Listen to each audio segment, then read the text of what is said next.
You still live in the world Rome built. Imagine a world built on roads that still exist. A calendar you use every day.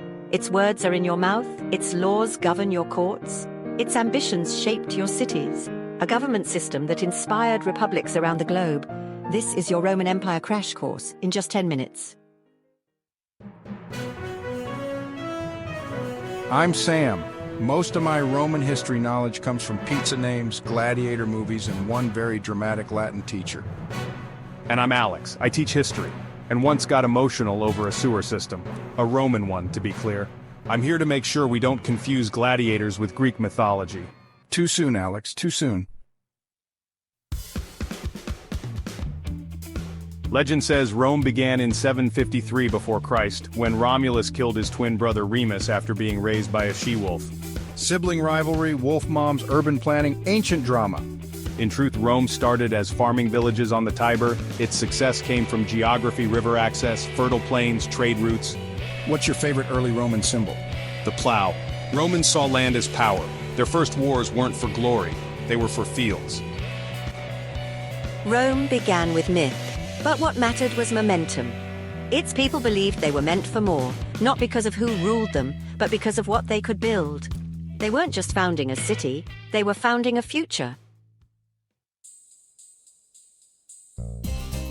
By 509 before Christ, Rome replaced its monarchy with a republic, ruled by law, not kings. Two consuls shared power. Senators debated. Citizens voted.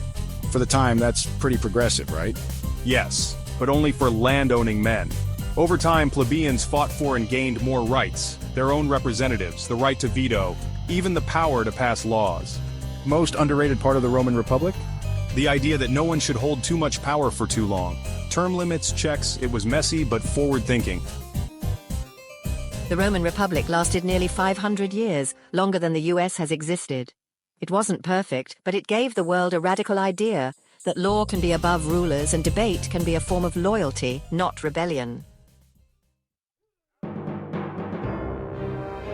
Rome expanded rapidly, defeating Carthage, absorbing Greece, conquering Gaul, and then came Caesar. Julius, the salad guy? Also a general, politician, and reformer. He defied the Senate, crossed the Rubicon in 49 before Christ, and declared himself dictator for life. Which ended famously with 23 stab wounds. Yes, in 44 before Christ, his death sparked civil war. Eventually, his adopted son Octavian emerged as Augustus, Rome's first emperor. Was Caesar just another power-hungry general? He was different. Brilliant, charismatic, ruthless, and a master of self-branding. He didn't just win battles, he wrote about them. His commentaries on the Gallic War were like ancient propaganda. Every Roman could read how heroic and strategic he was, from his own pen. So he controlled the narrative in the army? Exactly. He blurred the line between war hero and political force. That scared the Senate more than his sword ever did. So beyond conquering Gaul and making enemies, what did Caesar actually do in power? A lot in a short time. He reformed the calendar, that's why we have 365-day years. This includes, the month of July. He reduced debt, expanded the Senate, gave citizenship to more people across the empire, and even redistributed land to veterans. He sounds like a populist. He was, and that's what made him dangerous to the elites. To the people, he was a savior. To the Senate, he was a threat wrapped in a laurel wreath. Caesar's death was less an end than a transformation. He solved a broken system by breaking it further. From that moment, Rome was no longer a republic of citizens. It became an empire of subjects. Rome didn't just conquer, it connected. Its engineers built 250,000 miles of roads, dozens of aqueducts, and cities from Britain to Syria. Who actually built all this? Legions, slaves, and local workers. Roman soldiers were as much engineers as warriors. I once drove on a Roman road in Spain, 2,000 years old, fewer potholes than my street. The VI connected every province. Milestones marked distance from the capital. It was logistical genius. Infrastructure was imperial propaganda, right? Rome built to last. Some aqueducts still work, some bridges still stand, and they didn't have rebar. Favorite Roman building? The Pantheon. It's over 1,800 years old, and still has the largest unreinforced concrete dome in the world. Rome's strength wasn't just in swords, it was in stone. Its bridges, baths, and arenas weren't monuments. They were tools of order, reminders of control and symbols of eternity. Most Romans lived in insulae, early apartment blocks. The ground floors had shops, the top floors had smoke, noise, and no plumbing. So basically the opposite of a penthouse. The city buzzed with markets, bathhouses, street vendors. People gathered in the forum to trade, gossip, or hear speeches. Sounds like a mix of Times Square and Twitter. Meals were simple: bread, cheese, wine. Public baths were the social hubs. You'd exercise, clean up, and chat politics naked. My gym doesn't encourage that, thankfully. Even slaves could rise through work or buy their freedom, and women could own property, run businesses, and divorce their husbands. What was their weirdest habit? Using a shared sponge on a stick instead of toilet paper. It was communal and not ideal. For all its violence and spectacle, Roman life was rooted in routine. Public spaces weren't luxuries, they were necessities. The city was where identity was performed and citizenship was lived. Rome's economy thrived on agriculture, trade, taxation, and conquest. Egypt supplied grain, Spain gave silver, Arabia brought incense. What kept it all moving? Grain, the anana, Rome's grain supply system, was central. It fed the people and stabilized emperors. So, free trade zone with the occasional pirate? The empire ran on taxes and trade: olive oil from Spain, grain from Egypt, silk from the East. Globalization, ancient edition. Pretty much. Coins spread not just value but imperial branding. Faces of emperors, slogans like SPQR, symbols of Roman strength. Most surprising tax? Urine, it was used for cleaning and tanning, so yes, even pee was monetized. Citizenship was another asset. It gave legal rights, and eventually, in 212 CE, Emperor Caracalla extended it to nearly all free men in the empire. Its economy was a web of contracts, roads, and grain that held the empire together more tightly than any legion. Rome turned value into structure. It wasn't just what you owned, it was how systems turned goods into trust.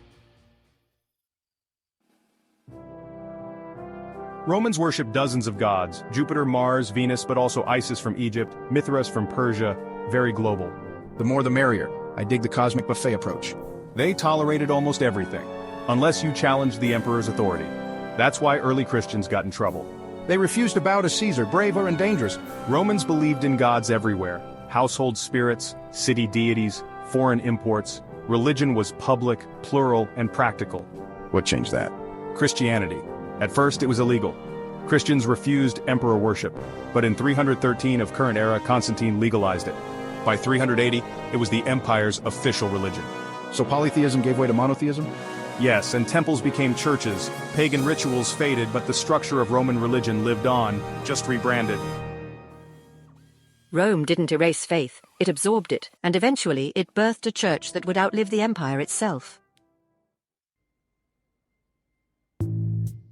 Best emperor? Augustus. He rebuilt institutions, avoided dictatorship optics, and ruled wisely. Worst? Nero, self-absorbed, accused of arson, possibly murdered his mother. Honorable mention: Caligula, named his horse a priest. Roman politics was chaos.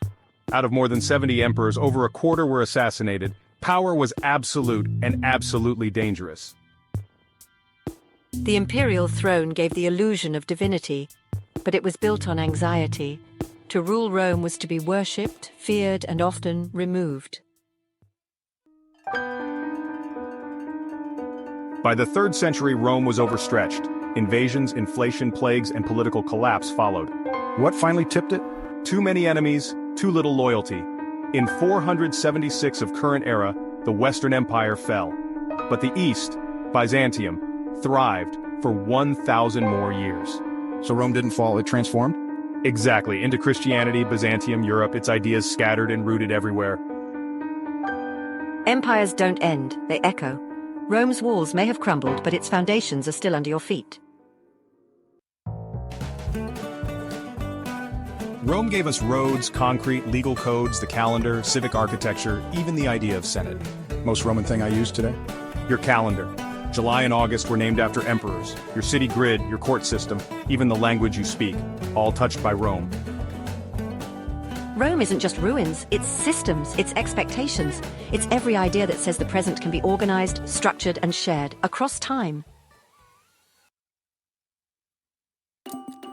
Rome shaped the past, but also shaped the future. Its empire fell, its influence didn't. Next time you argue in a meeting or sit in traffic, remember a Roman probably invented both. And taxed them. Thanks for watching, subscribe, share, because history doesn't fade, it builds.